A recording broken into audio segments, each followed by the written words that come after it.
Private hospital का bill insurance cover करूगी कि नहीं? मुख्यमंत्री सहज योजना कार्ड हैगा, फिर कोई टेंशन नहीं, थोड़ा सारा ट्रीटमेंट कैशलेस है। बिना पैसिਆਂ ਦੇ? जी हाँ, ਹਰੇਕ ਨਾਗਰਿਕ ਜਿਹੜਾ ਹੈ ਉਹ ਮੁੱਖ ਮੰਤਰੀ ਸਿਹਤ ਕਾਰਡ ਜਦੋਂ ਬਣ ਗਿਆ ਤਾਂ ਉਹ 10 ਲੱਖ ਰੁਪਏ ਦਾ ਮੁਫਤ ਤੇ ਕੈਸ਼ਲੈਸ ਜਿਹੜਾ ਇਲਾਜ ਕਰਾਉਣ ਦੇ काबिल भी होगा, एलिजिबल भी होगा। पंजाब सरकार लेकर आई है दुनिया की पहली सेहत योजना। अब पैसे के कारण पंजाब का कोई भी नागरिक बढ़िया इलाज से वंचित नहीं रहेगा। सेहत का हक सबके लिए।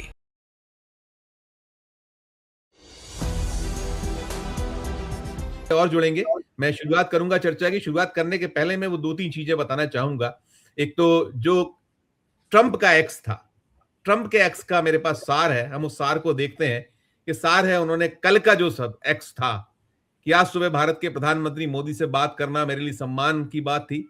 वे मेरे सबसे अच्छे मित्रों में से एक हैं और अपने देश के एक शक्तिशाली और सम्मानित नेता हैं। हमने कई विषयों पर चर्चा की जिनमें व्यापार और रूस यूक्रेन युद्ध को समाप्त करना भी शामिल था।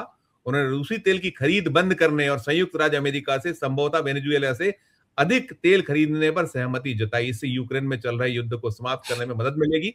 जहां हर हफ्ते हजारों लोग मारे जा रहे हैं, प्रधानमंत्री मोदी के प्रति मित्रता और सम्मान के कारण तथा उनके अनुरोध पर हमने तुरंत संयुक्त राज्य अमेरिका और भारत के बीच व्यापार समझौते पर सहमति व्यक्त की। इसके तहत अमेरिका भारत पर लगाया जाने वाला पारस्परिक शुल्क 25% से घटाकर 18% करेगा। भारत की संयुक्त राज्य अमेरिका के खिलाफ अपने टैरिफ और गैर टैरिफ बाधाओं को घटाकर शून्य करने की दिशा में आगे बढ़ेगा। और प्रधानमंत्री ने बाय अमेरिका यानी कि अमेरिकी उत्पाद खरीदने की प्रतिबद्धता जताई है, वह बहुत बड़े स्तर पर। इसके अतिरिक्त भारत 500 अरब डॉलर से अधिक मूल्य की अमेरिकी ऊर्जा, प्रौद्योगिकी, कृषि, कोयला और अन्य कई उत्पाद खरीदेगा। भारत के साथ हमारा अटूट संबंध, अद्भुत संबंध आगे भी मजबूत होगा। प्रधानमंत्री मोदी और मैं ऐसे दो लोग हैं जो काम को अंजाम तक पहुंचाते हैं। ऐसा अधिकांश लोगों के बारे में नहीं कहा जा सकता। इस विषय पर आपके ध्यान के लिए धन्यवाद राष्ट्रपति डोनाल्ड जे ट्रंप। ये उनका एक सार है जो कल उन्होंने एक्स किया था, जिसकी बड़ी चर्चा है लगातार है कि आखिर हुआ क्या है। मैं आगे बढ़ने के पहले एक प्रतिक्रिया और राहुल गांधी ने जो आज दी है, जो संसद में दिन भर चला मामला, इस बीच वहां से जुड़ गए सुनील शुक्ला साहब। सुनील जी, आपका भी बहुत बहुत स्वागत करूंगा। राहुल गांधी ने जो कहा वो भी मैं दिखाना चाहूंगा क्या कुछ कहा। और एक बयान और है जो पीयूष गोयल का आया है करीब 20-22 घंटे बाद। तो हम ये देखते हैं दो चीजें और फिर मैं शुरुआत करूंगा दिनेश के वोरा साहब से। बहुत बहुत नमस्कार आप सबको। धन्यवाद संजीव भाई। और मैं 3 चीजें बोलना चाहता हूं। पहली चीज बोलने नहीं दे रहे हैं।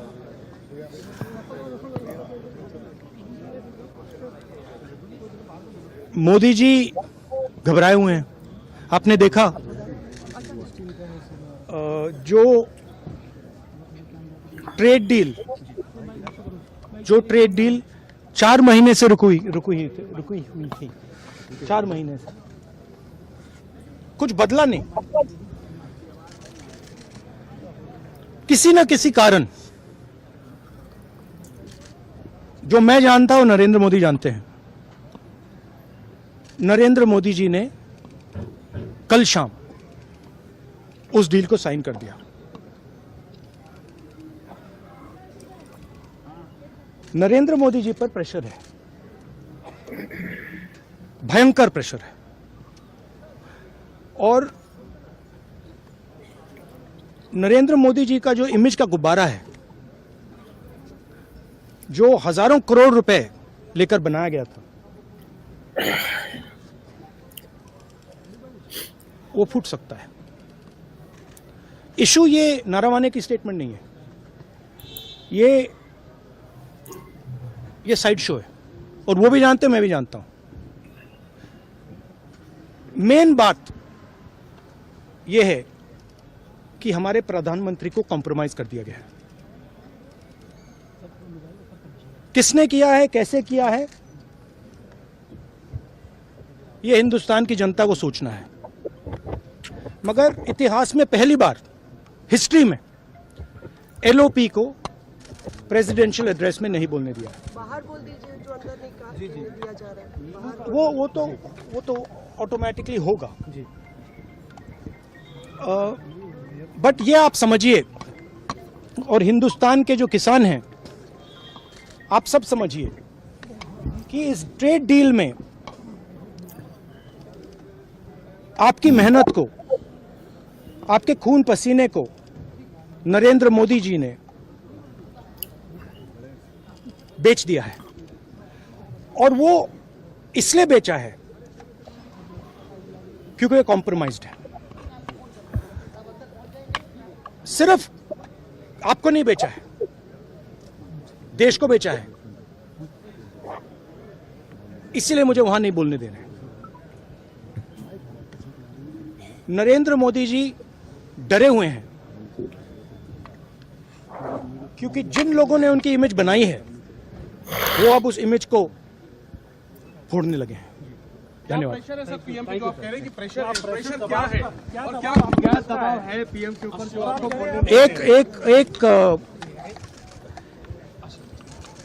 एक अदानी जी पर केस है यूनाइटेड स्टेट्स में। वो अदानी जी को टारगेट नहीं कर रहा है, वो नरेंद्र मोदी के फाइनेंशियल स्ट्रक्चर को टारगेट कर रहा है। एक वो है। दूसरा है एप्स्टाइन फाइल्स। एप्स्टाइन फाइल्स में अभी और माल है, वो अभी रिलीज नहीं हुआ है।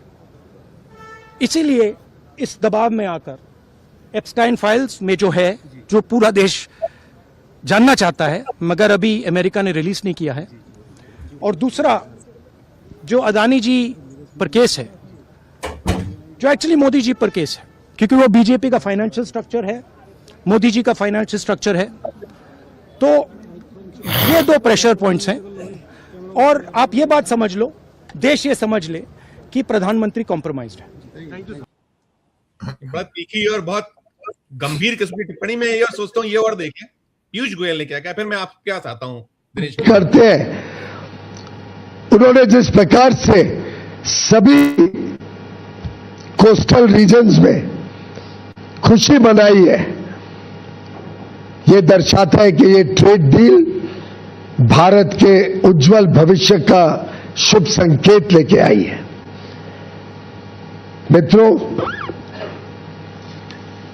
मैं मानता हूं कि इस ट्रेड डील से हमारे जो सूक्ष्म, लघु और मध्यम उद्योग है, एमएसएमई सेक्टर है, हमारे इंजीनियरिंग सेक्टर के सभी प्लेयर्स, चाहे ऑटो कंपोनेंट्स बनाते हो, एयरक्राफ्ट पार्ट्स बनाते हो, इंजीनियरिंग के अलग अलग प्रकार के सामान अमेरिका में बेचने का काम करते हो या भविष्य में करना चाहे, हमारे टेक्सटाइल क्षेत्र, हमारा जेम एंड ज्वेलरी सेक्टर, हमारा लेदर गुड सेक्टर, हमारा मरीन गुड सेक्टर, सभी को ढेर सारे अवसर, ढेर सारे मौके इस ट्रेड डील के माध्यम से मिलेंगे। बड़ा दुर्भाग्य है कि राहुल गांधी जैसे नकारात्मक सोच रखने वाले नेता देश को आज गुमराह या भ्रमित करने की कोशिश कर रहे हैं। मैं घोर निंदा करता हूं राहुल गांधी जी की। झूठ और फरेब के नाम पे वो लोगों को गुमराह करना चाहते हैं। उनको देश की तरक्की से कोई लेना देना नहीं। देश आगे बढ़ रहा है, विश्व की सबसे तेज गति से बढ़ने वाली अर्थव्यवस्था बना है, उनको उससे कोई दिलचस्पी नहीं है। उनका बस चले तो जिस प्रकार से यूपीए के राज में, कांग्रेस के राज में 10 वर्षों में उन्होंने भारत की अर्थव्यवस्था को ध्वस्त कर दिया था, फ्रेजाइल 5 इकोनॉमी बना दी, महंगाई से लोगों को परेशान कर दिया, विकास यात्रा ठप कर दी। दोनों ही आपने सुन लिया दिनेश सर, आपने सुन लिया, राहुल गांधी जी को भी सुन लिया और आपने पीयूष गोयल को भी सुना, और आपने ट्रम्प का एक्स भी देखा है, आपका मैंने शो भी देखा, और साथ में प्रधानमंत्री ने उसके बाद अपना उनने एक्स किया था, उस पर भी आपने किया। ये ओवरऑल, क्योंकि अभी पीयूष गोयल ने एक चीज और भी कही है कि जो डील है इसके डिटेल्स आ रहे हैं और हम देश के सामने सारा कुछ रखेंगे, कुछ छुपाएंगे नहीं। लेकिन क्या कुछ है अब तक जो आपके पास आउटकम है? आपने जितना अध्ययन आप करते हैं इस क्षेत्र में, क्या कुछ निकल कर आता है? कहां खड़ा है देश? और राहुल गांधी ने कहा देश को बेच दिया गया है। ये जो डील हुई है वो कहने खून पसीने की हमारी जो है उस सबको बेच दिया गया है। ऐसी कभी टिप्पणी राहुल गांधी ने अब तक नहीं की है बीते इतने वक्त में, प्रधानमंत्री को लेकर सीधे सीधे। सब पर आपकी टिप्पणी। जी, आप सबको नमस्कार और साथ में सुनील भाई डॉक्टर और सुनील साहब का बहुत स्वागत करूंगा। हाँ, डॉक्टर सुनील हम का भी मैं नमस्कार करता हूँ। सभी विद्वान मित्र हैं। सुनील जी दोपहर को मेरे साथ ही थे, तो हमने काफी अच्छी विस्तारित चर्चा भी की थी इसी विषय के ऊपर। दरअसल क्या है ना कि कमान में से तीर निकल चुका है। अब जब कमान में से तीर निकल जाता है तो वापस नहीं आता है। और पता नहीं क्या एक अजीब सा संजोग है या प्रयोग है कि भारत के अधिकतर बड़े बड़े निर्णय ट्रंप साहब घोषित करते हैं। कभी कभी तो शक होना शुरू हो जाता है कि भारत के प्रधानमंत्री कौन है। कहीं ऐसा तो नहीं कि वेनेजुएला और ग्रीनलैंड के साथ साथ वो भारत के भी प्रधानमंत्री बन गए हों, तो सारे इंपॉर्टेंट निर्णय वही घोषित करते हैं। रात को जो उनका ट्रंप आया था, जो अपना ट्वीट आया था, जो आपने भी दिखाया, हिंदी वर्जन उसका बताया डोनाल्ड ट्रंप का, वो अपने आप में पूरी कहानी कहता है। मैंने कुछ विशिष्ट व्यक्तियों से बात की और उन्होंने मुझसे कहा कि दरअसल उनके ट्वीट को उनकी फेस वैल्यू पे नहीं लेना चाहिए। तो मैंने पूछा भी क्यों नहीं लेना चाहिए, आप मुझे बताइए। मैंने कहा एक सेट पैटर्न है डोनाल्ड ट्रंप का, 1 साल से चला आ रहा है, उस पर कोई चेंज नहीं है। वो जो मन में ठान लेते हैं वो करके गुजरते हैं। और उन्होंने हिंदुस्तान से कहा था कि तुम्हारी डील उसी टर्म्स पे होगी जिस टर्म्स के ऊपर मैं ईयू के साथ डील कर रहा हूं, ऑस्ट्रेलिया के साथ कर रहा हूं, जापान के साथ कर रहा हूं, कोरिया के साथ कर रहा हूं। You are not different. मैं आपको एक्सेप्शन नहीं मान सकता। जो वक्तव्य उनका 1 साल पहले था वही वक्तव्य आज भी है। और मैं कई अपने एपिसोड में कई महीनों से कह रहा हूं कि डील सामने टेबल पे पड़ी हुई है। फर्क इतना है कि उन्होंने हाथ में पेन उठाया और दे दिया, बोला जब दिल चाहे साइन कर लेना इसके ऊपर। लेकिन ये चेंज होने वाली नहीं है, ये प्रिंट आउट बाहर आ चुका है। भारत का 80-85 बिलियन डॉलर का इंपोर्ट है वहां से। मैं गुड्स की बात कर रहा हूं, मैं बाकी सॉफ्टवेयर या सर्विसेज की बात नहीं कर रहा हूं यहां पे। उसमें से करीब करीब 80% जो हिस्सा है वो आपका इसके अंदर आ जाएगा, क्या कहते हैं कि 18% के अंदर आ जाएगा। लेकिन 20% हिस्सा नहीं आएगा। वो 20% जो हिस्सा है वो करीब करीब 17 से 20 बिलियन डॉलर का जो है, वो मैं बता दूं, इंडिया का जो स्टील और एल्युमिनियम एक्सपोर्ट्स है वो भी करीब करीब 9-10 बिलियन डॉलर के हैं। और स्टील और साथ में करीब 7 बिलियन डॉलर के हमारे ऑटोमोबाइल पार्ट्स हैं। तो स्टील, कॉपर और एल्युमिनियम एक अलग एक्ट में आते हैं और पूरी दुनिया में जहां से भी वो माल आएगा उसके ऊपर 50% का टैरिफ है। India is not an exception sir, मैं पहले बता दूं। ये बहुत कम लोग चीजें इसको जानेंगे। दूसरा, 7 बिलियन डॉलर का इंडिया का ऑटोमोबाइल एक्सपोर्ट है और उनका एक एक्ट है, ट्रेड एक्सपेंशन एक्ट 1962। इसके अंतर्गत ऑटोमोबाइल्स, ऑटोमोबाइल पार्ट्स और फर्नीचर के ऊपर 25% फिक्स ड्यूटी है सर। वो इसमें चेंज नहीं होगी 18% पे। तो मेटल्स के ऊपर 50% रहेगी और फर्नीचर के ऊपर और ऑटोमोबाइल पार्ट्स पे 25% रहेगी। कुछ चीजें जो प्रमुखता से निकल के आई इसमें से वो ये थी कि पहला स्टेटमेंट ये था कि मोदी जी ने मुझे रिक्वेस्ट किया कि डील करनी है। जी, तो यानी कि हमारे ट्रंप साहब तो भारी पड़ गए और मोदी जी आभारी हो गए सर। इतना ही फर्क है दोनों के अंदर। अगला वक्तव्य आता है, कहते हम आप रशिया से तेल नहीं लेंगे। मैं अभी रशिया के स्टेटमेंट चल रहे हैं सर, सरकार के आ रहे हैं उनके नुमाइंदों के। हमें ऐसा कोई भारत सरकार ने सूचित नहीं किया है कि क्या भारत ने रशिया से तेल लेना बंद कर दिया है या बंद करने का इरादा किया है। हम भारत सरकार की आधिकारिक जो एक टिप्पणी होती है या उनकी जो बातचीत है जो हमारी सरकार को इन्फॉर्म करेंगे और वो बताएंगे कि उनके इरादे क्या है अल्टीमेटली। क्या वो रशिया से तेल लेना, आप अनुमति दीजिए तो बताया। तो वो कह रहे हैं कि हमें ट्रंप के दावे पे यकीन नहीं है और वो ये भी कह रहे हैं कि हम ट्रंप के बयान का मतलब समझ रहे हैं। ये भी साथ में जुड़ना है, रूस जोड़ रहा है। हाँ, और आप जो कह रहे हैं वही। जी जी, हाँ, मैं वही कहने की कोशिश कर रहा हूं कि रशिया ने करीब 2-3 महीने पहले की बात है, जहां तक मुझे याद आता है, उनके एक बड़े शख्स ने एक वक्तव्य दिया था कि हम तो किसी भी दूरी तक जा सकते हैं भारत के साथ में, भारत को तय करना है कि वो हमारे साथ कितनी दूरी तक चलेगा। तो वहां चेतावनी दे दी गई थी, भैया या तो मेरे साथ चलो या उसके साथ चलो। खैर, तो रशिया के तेल पर अभी वो कंटेंशियस इशू बन गया है। अब वो गले की फांस भी और कांटा भी है। हमारे पास तो क्या है कि काटो तो खून नहीं। दूसरा ये था कि 18% हो जाएगा, ये पॉइंट बिल्कुल सही है। ये तो वही एक पॉइंट चल रहा है टीवी के ऊपर और कुछ नहीं चल रहा। रात से उसी की गाथा चल रही है। 18% हमारे लोगों को क्या फायदा होगा। जो पीयूष गोयल ने कहा कि सारे कोस्टल एरिया में खुशियां मनाई जा रही हैं, मनाओ दिवाली साहब, लेकिन बाकियों को दिवाला निकल रहा है उसकी भी सोच लो ना जरा आप।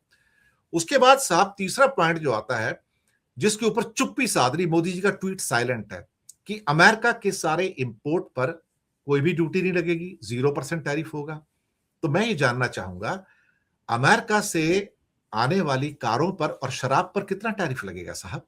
जरा मैं भी इस प्रश्न को पूछ लूं उनसे, क्योंकि कारें तो वहां पे फोर्ड मोटर्स भी है, जनरल मोटर्स भी है और बहुत बड़ा तादाद में फॉक्सवैगन भी वहां पर बनती है साहब। तो उन कारों के ऊपर जब वो भारत में बनी बनाई आएंगी सब कितनी ड्यूटी लगेगी? अभी तक तो 150% है सर, आप कितनी लगाएंगे? कई जगह पे 110% है, आप कितना लगाएंगे? शराब पर 150% ड्यूटी है, ईयू को अब 20% हो जाएगी। जरा आप बताइए क्या आप 0% में शराब आएगी? मुख्य मुद्दे सर ये छोटे मुद्दे नहीं है। तो 0% ड्यूटी के ऊपर कंप्लीट साइलेंस है। लेकिन सबसे बड़ा मुद्दा इस पूरी डील का, जो मैंने आज सुनील जी से भी दोपहर को जब हमारी बातचीत हुई मैंने कहा था, दैट इज द 0 तक नॉन टैरिफ बैरियर्स को लेके आना। इसने मुझे अचंभित किया, शॉक किया, क्योंकि मैं सारी जिंदगी नॉन टैरिफ बैरियर से डील किया हूं सर। मैं ये नॉन टैरिफ बैरियर्स वो होते हैं जो एक देश की संप्रभुता को बचाते हैं, एक देश को विदेशी माल का जो फ्लडिंग होता है उससे रोकते हैं सर। हमारे देश के अंदर जो लोग डंपिंग करते हैं उससे रोकते हैं। हम अपनी लाल रेखाएं खींचते हैं, लक्ष्मण रेखाएं खींचते हैं कि क्या अलाउ करना है, क्या अलाउ नहीं करना। आपने वो लाल रेखा ही मिटा दी कि मेरे मामले में लाल रेखा चलेगी नहीं, नॉन टैरिफ बैरियर ही नहीं चलेगा। इसने मुझे हैरान किया। और फिर $500 बिलियन का पुछल्ला लगा दिया कि आप $500 बिलियन का माल खरीदेंगे। चलिए मैंने ये भी मान लिया, लेकिन एग्रीकल्चर और डेयरी पे तो आपने खोल दिया ना। और उनके जो स्टेटमेंट जो थे मेरे पास, खासतौर से इंडिया और ये यहाँ पे जी हाँ यहाँ पे है, मैं बता देता हूं। अभी एग्रीकल्चर के बारे में कहा गया कि जो उनका ऑफिशियल स्टेटमेंट है, एग्रीकल्चर मिनिस्ट्री का स्टेटमेंट है, अमेरिका का, हमारा नहीं sir. India is committed to grant greater market access for agricultural products including corn and soybean. ये एक पॉइंट है। डेयरी प्रोडक्ट्स में उनका कहना था कि ये नॉन वेज प्रोटीन का चक्कर है, तो इंडिया ऑफिशियली इसको रिफ्यूज करता है कि आपकी गाय को नॉन वेज प्रोटीन दिया जाता है। लेकिन ईयू के साथ जो समझौता हुआ वहां भी नॉन वेज प्रोटीन दिया जाता है। दोपहर को भी मैंने चर्चा की थी, लेकिन वो सारा अलाउ कर दिया, आपके प्रोडक्ट सारे अलाउ कर दिए। और मिल्क के अंदर लिक्विड मिल्क छोड़ के बाकी आपने अलाउ कर दिए। डेयरी सेक्टर में जो हमारे इनिशियल लॉसेस है जो अभी निकल के आए हैं, जो बता रहे हैं 1.03 मतलब 1 लाख करोड़ का इनिशियल लॉसेस जो है भारत के डेयरी फार्मर्स के हैं। Report suggest that opening India's dairy sector to subsidise US imports could potentially lead to an annual loss of 1 lakh crore and more for Indian dairy farmers. अब एक स्टेटमेंट जो पीयूष गोयल कहते हैं, मैं उसको काउंटर करना चाहूंगा अमेरिका के एग्रीकल्चर मिनिस्टर के स्टेटमेंट से। गौर फरमाइएगा, वो कहते हैं कि मिस्टर ब्रूक रॉलिंस उसका नाम है, he hailed the deal as a victory that will pump the cash into rural America by exporting more farm products to India's massive market। ये ब्रूक रॉलिंस उनके कृषि मंत्री हैं। वो कहते हैं कि हमारे किसानों की पॉकेट के अंदर बहुत सारा पैसा आएगा, जो इंडिया की जो मैसिव मार्केट है उसके अंदर हमारा ये सारा का सारा माल जाने वाला है। और जहां तक नॉनवेज मिल्क की बात है साहब, इंडिया कुछ नहीं कर पाएगा। आपने ऑलरेडी ईयू के साथ समझौता करके उसको दे दिया है, तो आप इसमें क्या करेंगे? ये मुख्य चीजें कुछ इसमें से डील में से निकल के आती हैं। मुझे लगता है कि हमें एक और पिक्चर भी इसमें से निकल के आती है, और वो पिक्चर ये है कि जब मैंने अपना बजट को देखा था, मैंने उस पर कोशिश किया कि मैं देखूं इसमें कस्टम्स ड्यूटी का कुछ एडिशन या रिडक्शन कितना दिखाया पिछले साल के मुकाबले। तो एक 10,000 करोड़ का एडिशन दिखाया है। लेकिन अगर अमेरिका के सारे माल के ऊपर जो अभी 40,000 से 45,000 40 से 45 बिलियन डॉलर का है, उस पर जो कस्टम्स ड्यूटी है टोटल मिलाकर जो हमारा कलेक्शन है करीब 30 से 35,000 करोड़ का है। और जो यूरोप से जो माल आता है उसके ऊपर करीब करीब 60,000 करोड़ की कस्टम्स ड्यूटी हम कलेक्ट करते हैं। इसको टैरिफ भी कहा जाता है। इसका मतलब यह हुआ कि हम एक ही वर्ष में 1 लाख करोड़ का कस्टम्स ड्यूटी कलेक्शन हम फॉरगो कर रहे हैं यूरोप से और अमेरिका से। तो ये 1 लाख करोड़ आप कहां से कवर करेंगे साहब? और एक एक करके जो आपके एफटीए आ रहे हैं, आप सब जगह से कस्टम ड्यूटी खत्म हो जाएगी, तो आप पैसे कैसे कमाएंगे साहब? आप सरकार कैसे चलाएंगे? Excise duty, customs duty, GST और इनकम टैक्स, यही तो मेन मुद्दे हैं जो आपको टैक्स देते हैं, सरकार चलाते हैं। लेकिन यहां पर जो ट्रंप का जो ट्वीट है उसको मैं महत्ता दूंगा। ये कोई वाहियात किस्म का ट्वीट नहीं है। ट्रंप साहब ने जब कुछ लिखा है तो साथ में बैठ के लिखवाया गया है, वो खुद नहीं लिखते, उनका स्टाफ है जो उनको पोस्ट करता है वहां पर। वो ऐसा नहीं कि खुद पोस्ट करते, कभी कभार खुद करते होंगे, लेकिन उनका स्टाफ है। लैंग्वेज का एक एक शब्द गिना चुना शब्द है साहब, सोच समझ के। क्या उस ट्वीट को किसी भारतीय ने काउंटर किया?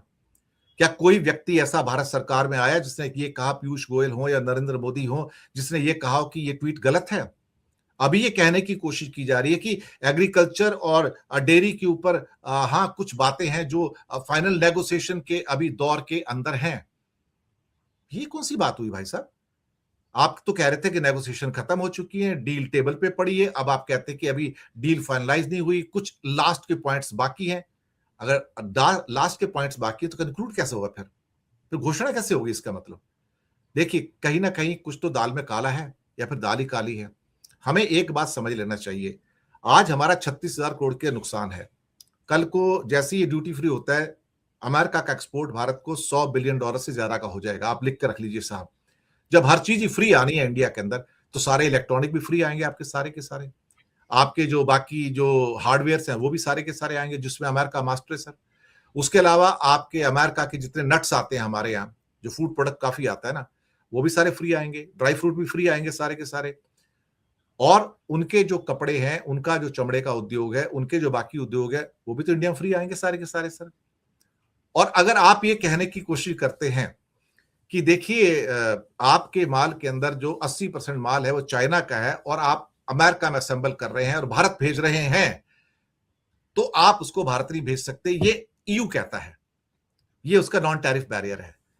लेकिन ट्रंप साहब ने नॉन टैरिफ बैरियर को पहले ध्वस्त कर दिया। कहता है मैं आपके किसी नॉन टैरिफ बैरियर को नहीं मानूंगा। इसका मतलब कि अमेरिका में कोई चाइना की कार आती है, वहां असेंबल होती है, 90% पार्ट अमेरिका उसमें चाइनीज है, लेकिन असेंबल अमेरिका में हो रही है, तो वो कार इंडिया में आ सकती है 0% पे।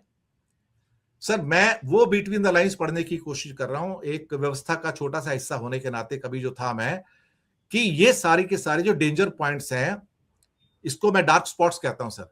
आपने इन डार्क स्पॉट्स को कैसे हैंडल किया है ultimately? That is something very a dreaded scene, कि कोई भी चीज जो यहां से दुनिया भर से अमेरिका आ जाएगी और अमेरिका से रीरूट होकर यहां पे आ जाएगी, जैसे कि दुबई में हो रहा है। दुबई में क्या होता है, चाइना का माल जाता है, दुबई के साथ हमारा फ्री ट्रेड एग्रीमेंट है, और वो फ्री ट्रेड एग्रीमेंट अब $100 बिलियन टच कर गया।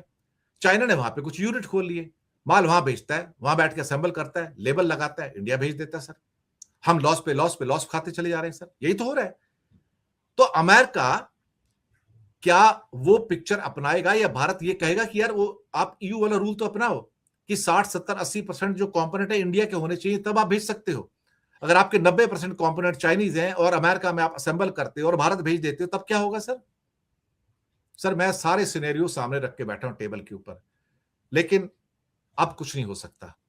अब डील फाइनल हो चुकी है, डिक्लेयर हो चुकी है, हमने कुल्हाड़ी पे जाके पैर मार दिया सर। हमने ईयू में भी यही किया था, हमने यहां भी किया था। इस सब में मरेगा कौन सर? कल्लू। कल्लू कौन है? भारत की जनता, 140 करोड़, जिसको कशीदे पढ़े जा रहे हैं मोदी जी के द्वारा कि 140 करोड़ को बधाई। किस बात की बधाई सर? हमारी तो जेब काट ली आपने। मैंने यूरोप की बात, एक छोटा सा एग्जांपल देता हूं कि आप कहते हो मेरा 500 रुपए की शर्ट जाएगी, 500 रुपए की टी शर्ट जाएगी, मेरा 100 रुपए का बेल्ट जाएगा, मेरा 200 रुपए का बैग जाएगा, 2000 रुपए का लेदर बैग जाएगा सर। वहां से 50,000 रुपए का बैग आएगा, वहां से 5,000 की शर्ट आएगी सर, वहां से 10 करोड़ की क्या कहते हैं फाटेक और पाटेक फिलिप्स की घड़ियां आएंगी। आप क्या करोगे? आप उसको, हम तो, मैं क्या करूं? मैं I think we are committed suicide by this way sir, और कुछ भी नहीं है संजीव जी। नहीं बिल्कुल सर, एसोचैम जो है वो खुशियां मना रहा है, और भी जो हाइप क्रिएशन की जो मैं सारी की सारी बात कर रहा हूँ, राहुल गांधी बात मत कीजिए, ये ट्रेड एसोसिएशन की बात मत कीजिए। वो सब कौन है, क्या कर रहे हैं, आपको आप जानते हैं, वो बाहर आके क्या बोल रहे हैं और अंदर क्या है, सबको पता है सर। वो सर लेकिन राहुल गांधी ने जो एक बड़ा हार्डलाइनर एक जो उनका है कि देश को बेच दिया, ये इसको ये कितना ये क्या इसमें, और जो वो कह रहे हैं, आपने सुना पीयूष गोयल को, पीयूष गोयल कह रहे हैं कि राहुल गांधी कुछ भी बोल रहे हैं। क्या कुछ भी बोल रहे हैं? सच्चाई कहां पर आके खड़ी? कहा आपने कहा 1 लाख करोड़ का नुकसान यदि वो कस्टम और तमाम मिला लेते हैं तो कहां जाके ठहरेगा? क्या स्थिति है एक जो बहुत सामान्य भाषा में? पीयूष गोयल को खुद पता है कि क्या बोल रहे हैं। वो राहुल पे इल्जाम लगा रहे हैं। राहुल ने तो बोल दिया कि मोदी ने कॉम्प्रोमाइज किया है। अडानी और एप्स्टाइन का नाम लेके क्लियरली पीयूष गोयल को पता है वो क्या बात कर रहे हैं, वो बात को घुमा फिरा रहे हैं। He knows the fact that we are compromised. He knows the fact that we have committed suicide in this deal and in EU deal. He knows everything. लेकिन मुसीबत यह है कि अब मुंह छुपाने को जगह नहीं है। जब मुंह छुपाने को जगह नहीं है तो आपने सारी की सारी चीजें उनको अलाउ कर दी, फूड स्टफ अलाउ कर दिया, बाकी सारी चीजें अलाउ कर दी, तो हमारे लिए बचता क्या है? एक चीज है, एक इंडस्ट्री हमारी तरक्की करेगी। संजीव भाई और सुनील जी, मैं आपसे भी कहूंगा, दोनों विद्वान व्यक्ति सामने बैठे हैं, और वो बिकेंगे अलीगढ़ के ताले जो हम फैक्ट्रियों पे लगाएंगे, तो उनकी सेल बढ़ जाएगी। अलीगढ़ के ताले भरपूर मात्रा में बिकेंगे, सारा एमएसएमई बिकेगा, बाकी उद्योग भी बिकेंगे। हमारा अपना फैक्ट्री चलेगा क्या सर?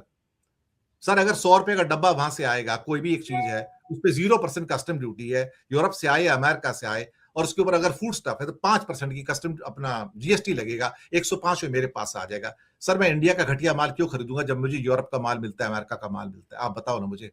हम तो वैसे भी एक कबाड़ पैदा करने के लिए फेमस जाने जाते हैं, बहुत कम हमारे पास क्वालिटी प्रोडक्ट है, इसलिए तो वो लोग लेते नहीं सर। बिल्कुल। मैं आखिरी सवाल आपसे करूंगा, फिर मैं जाता हूं सुनील सर के पास। जो पीयूष गोयल कह रहे थे कि अभी इस डील का बहुत कुछ आना बाकी है, जो डिटेलिंग आना बाकी है, आपने कहा कि, और वे फैक्ट है कि आप ऐसे ही तो साइन कर नहीं सकते। और डोनाल्ड ट्रंप जो खुलेआम घोषणाएं करते हैं, जो 82 बार बोल चुके कि मैंने रुकवाया ऑपरेशन सिंदूर, तो फिर ये इसमें ये क्या छेपक कहां है, क्या इसमें पेचबाजी कहां है? ये सब क्या सिर्फ आप ये देश को कुछ देर के लिए आप ध्यान भटकाइए, फिर धीरे से भूल जाएगा, इस तरीके का कुछ सीन है क्या है आखिर में? सर ट्रेलर से पता नहीं लगता पिक्चर कैसी होगी। आजकल टीजर आते हैं ना पिक्चर के, 1 मिनट के, 2 मिनट के, 3 मिनट के, तो टीजर से पता लगता है कि पिक्चर कैसी होगी। आप अंदाजा लगा लीजिए, क्या सारे लोग जो ये बातें कर रहे हैं, क्या ये सारे लोग फ्रॉड हैं क्या? हम सारे लोग गलत हैं क्या? हम जो बिटवीन द लाइन पढ़ रहे हैं गलत हैं क्या?